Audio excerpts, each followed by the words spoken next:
The origins of Israel trace back to the ancient occupation of the land of Canaan, a region inhabited by the Canaanites long before the Israelites emerged. According to both archaeological and biblical traditions, the early Israelites entered Canaan from the surrounding areas and gradually took control of the land through conquest, settlement, and assimilation. Over time, they interbred and culturally merged with the Canaanite population, becoming a people with shared ancestry and traditions rooted in that land. After losing sovereignty through successive conquests by empires such as Babylon, Persia, Greece, and Rome, the Jewish people were dispersed for nearly 2 millennia. In the 20th century, following British colonial involvement and the aftermath of World War II, modern Israel was re-established in 1948 on the same territory, then inhabited largely by Palestinian Arabs, leading to widespread displacement and ongoing conflict over land and identity. Viewed by many as a modern reoccupation, Hamas, short for the Islamic Resistance Movement, is a Sunni Islamist and Palestinian nationalist organization that has governed the Gaza Strip since 2007. Founded in 1987 by Sheikh Ahmed Yassin during the First Intifada, Hamas emerged from his earlier Muslim Brotherhood-affiliated charity, Mujama al-Islamiyya. In its early years, Israel discreetly tolerated, and in some cases encouraged or financially supported, the growth of Hamas as a counterbalance to the secular Palestine Liberation Organization.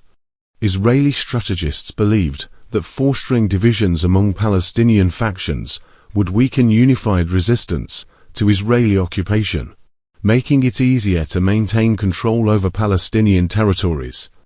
By allowing Hamas to gain social and political influence, Israel calculated that Palestinian efforts would be diverted toward internal conflict rather than a coordinated challenge against Israeli authority. Hamas rose to political prominence after winning the 2006 Palestinian legislative elections on a platform of resistance and anti-corruption. Following violent clashes with the rival Fatah faction in 2007, Hamas took full control of Gaza, prompting Israel and Egypt to impose a blockade that continues today. Since then, Hamas has fought multiple wars with Israel, including major conflicts in 2008-9, 2012, 2014, 2021, and the ongoing war that began in October 2023. Ideologically, Hamas blends Palestinian nationalism with Islamist principles. While its 1988 charter called for the destruction of Israel and was widely criticized as anti-Semitic, its 2017 revision accepted the idea of a Palestinian state within the 1967 borders, though without recognizing Israel, and removed anti-Semitic language, framing its struggle as against Zionism rather than Judaism. Hamas has maintained complex foreign ties with Iran, Qatar, Turkey, and Egypt, among others. Despite presenting itself as a legitimate resistance movement, it remains designated as a terrorist organization by Israel, the United States, the European Union, and several other nations. It depends what kind of support you mean: voting for, preferring, backing specific actions, etc., and where: Gaza, West Bank, among all Palestinians. In a survey by the Palestinian Center for Policy and Survey Research in late May, early June 2024, about 40% of Palestinians in both Gaza and the West Bank said they support Hamas. Backing for Hamas' decision to launch the October 7th attack was higher, around 67 to 72% overall in some polls. Support varies by region. In Gaza the numbers are often somewhat lower or more volatile, in the West Bank somewhat higher, depending on timing and question wording. Logically speaking, whether Hamas is seen as a resistance group or a terrorist group depends entirely on the frame of reference, the moral, political, and strategic lens through which their actions are interpreted. From a Palestinian or anti-occupation perspective, Hamas fits the definition of a resistance group. It arose in direct response to decades of Israeli military occupation, displacement, and blockade. Its stated aim: to liberate what it views as occupied Palestinian land, aligns with the general concept of resistance to foreign domination, something recognized in international law as legitimate under certain conditions. From an Israeli or Western perspective, Hamas's deliberate targeting of civilians through suicide bombings, rocket attacks, and hostage-taking meets the operational definition of terrorism, the use of violence against non-combatants to achieve political aims.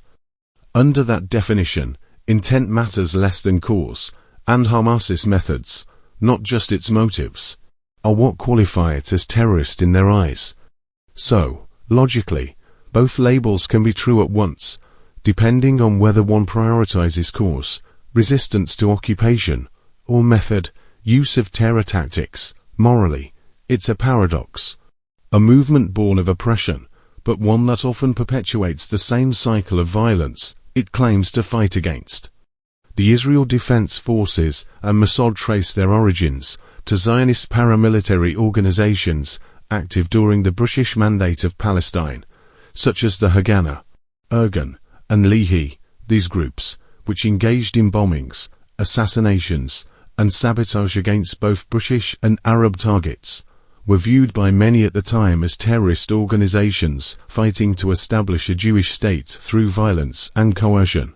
After the founding of Israel in 1948, the Haganah became the core of the Israel Defense Forces, while elements of the Irgun and Lehi were integrated into Israel's military and intelligence apparatus, forming the foundation of modern Israeli defense and intelligence doctrine. The continuation of aggressive warfare, mass bombardments, blockades, and systemic control over Palestinian territories, coupled with the inflammatory rhetoric of some Israeli politicians and the normalization of dehumanizing language among segments of the population, has led many observers and human rights organizations to describe Israel's actions as a form of state terror and prolonged genocide against the Palestinian people, an attempt to erase their national identity and presence through sustained violence and oppression. Both Hamas and Israel's military and intelligence institutions, such as the Israel Defense Forces and Mossad, trace their roots to groups that began as militant or underground movements. Whether one views them as terrorist organizations or liberation and resistance movements largely depends on perspective. Each emerged from a context of conflict, occupation, and the struggle for national identity, where one side's freedom fighter has often been the other's terrorist. The Palestinians, confined to fragmented territories with minimal resources and no standing army, face one of the most advanced militaries in the world, the Israeli Defense Forces. Backed by powerful Western nations, particularly the United States, Israel possesses vast technological superiority, a large and well-funded defense industry, and access to cutting-edge weaponry, intelligence, and air power, while the Palestinians rely mostly on rudimentary, improvised weapons and limited external support. Beyond the battlefield, Palestinians also confront an entrenched information war. Much of the Western media landscape is heavily influenced by pro-Israel narratives, shaped through political, financial, and institutional ties often referred to collectively as a Zionist media conglomerate. This has resulted in a global perception imbalance, where Palestinian resistance is framed as terrorism, and Israeli military actions are portrayed as self-defense, further marginalizing the Palestinian voice and obscuring the reality of asymmetrical warfare and systemic occupation. In the United States, foreign policy toward Israel is shaped by a mix of strategic, ideological, and domestic political factors. One part of that is lobbying. Pro-Israel organizations like AIPAC, American Israel Public Affairs Committee, and several evangelical Christian groups spend heavily to advocate for policies favorable to Israel. These groups operate legally, much like other interest groups, for example, defense contractors, oil companies, or labor unions, Wealthy donors of many backgrounds also influence campaigns through political action committees, PACKS, and super PACs, as permitted by United States law The Citizens United versus FEC 2010. The United States government is meant to operate independently of religious groups. Lawmaking, policy decisions, and administration should be based on civil, legal, and practical considerations, rather than religious authority or doctrine. Religious groups and individuals can still participate in politics, voting, lobbying, or advocating, but the government itself cannot be controlled, directed, or run by any religious organization, which is not how the government is being ran. It is not inaccurate to frame this as Jewish control of the United States government. American foreign policy results from a combination of illegal activity, such as compromising or influencing politicians, through unethical or covert means. That has been a recurring theme in modern political history.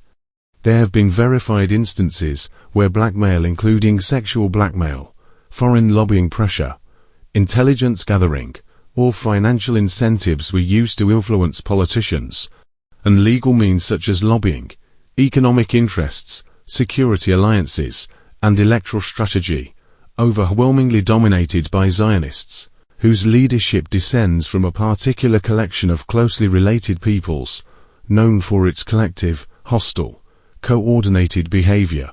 Together, these factors create a system where money, strategy, and secrecy often carry more weight than public accountability.